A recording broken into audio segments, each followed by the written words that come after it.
With yields sitting at their highest levels in a year, the question now is, where are they headed from here? Let's go off the charts with Chris Verrone of Strategas. Chris, what do you see?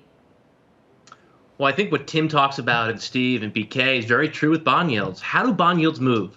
They move slowly, they move slowly, they move slowly, then they move suddenly. And today was a sudden move in bond yields.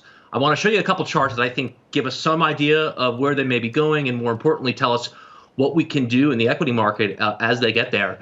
Let's play a little game. It's called Then and Now. Let's look at what the market and what the macro indicators look like pre-COVID. On 12/31/19, the S&P was 3,200. Today, it's 3,800. Brent oil was 66. Today, it's 68. Copper was 280. Today, it's 430. Financials were $30. Today, they're 33. Even German 10-year yields are higher today than where they were pre-COVID. What is not like the others? U.S. 10-year yields, even at their high today, we're still 30 basis points below where they were at the end of 2019. We think they're getting to where they belong and where all the other macro indicators suggest they should be. 190, 2%, I don't think is out of the question.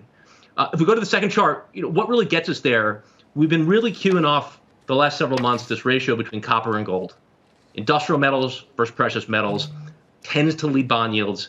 This still says rates up from here. I recognize this move in the short term is probably aggressive. The TLT is very oversold. Bond yields are very overbought. You can pause in the short term. I'd look to good support in the 130, 135 range. I think you're on your way ultimately to 2%. And what really stands out to me, this third chart we brought along, these are the 62 Wall Street economists who predict where bond yields should be at the end of 2021. Why is there no one or two people above 2%? The street has to move the forecast to the right side of the table here. There's only 6 above 175. The street is not prepared for what this means yet, and I think the forecast table reflects that. How do we play this?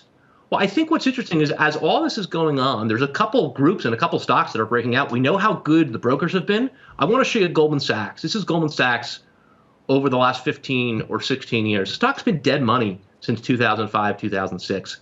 It is breaking out of a huge base. It's overbought. It can come in here in the short term, be a buyer of weakness. This is a major, major change here.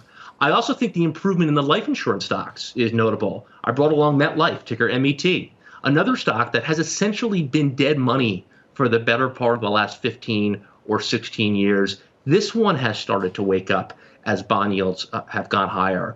I think ultimately, if we're talking about 175, 2.25, 10-year yields, these are going to be the names that are ultimately going to be on the right side of this trade. And the market is trying to communicate something to us. These stocks have been dormant for 10 or 15 or 20 years. They're waking up here, and I think we ought to listen. By the way, Chris, you made a great call because going into this year, you said that rising rates and a sharply higher rate would be the surprise of the year, and maybe it's upon us already. In terms of the financials that you picked out that could do well even in this environment, it's striking to me that it's not the banks that are more exposed or levered to rising rates. It's not the lenders, for instance. What do you see in the cards for them? I think what's interesting is a couple days ago, we ran the 25 stocks that have the highest correlation to 10-year bond yields over the last 20 years. Those 25 names, all of them financials. And it's across a wide variety of groups. It's life insurance, it's brokers, it's banks. It's a lot of regional banks as well. And I would encourage all the viewers, go take a look at the long-term chart, the 10, 15, 20-year charts on the Fifth Thirds, on the PNCs, on the key groups. These are massive, massive breakouts. Are they overbought here? The whole market's overbought. By weakness, rates are saying these things are leaders in the months and quarters to come. All right. Chris, great to see you. Thank you. Thank you. Chris Verrone of Strategas. Guy was mentioning a shopping list. Should banks, Tim, be on people's shopping lists?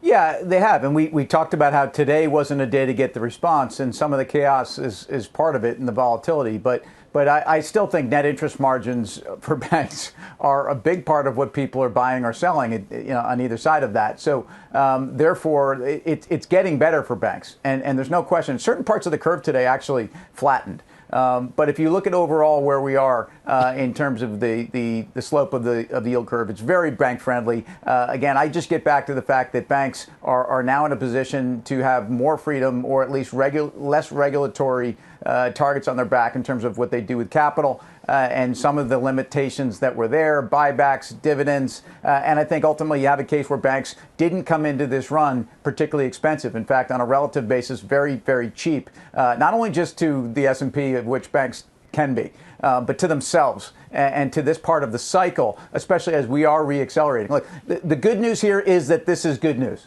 This is about a reopening trade. This is about an economy that's accelerating, and all the fears that have been expressed today to me, are buried in the fact that the Fed has overstayed the party every single time since the last 12 years, since they started flooding the market with liquidity. Why won't they do it again today? Well, because 2018 was the only year the Fed tried to take money out of the market, and look what happened then. And I think they're going to inevitably running into that. Are they running into that now? They're clearly talking the other direction. I know they're fearful of that.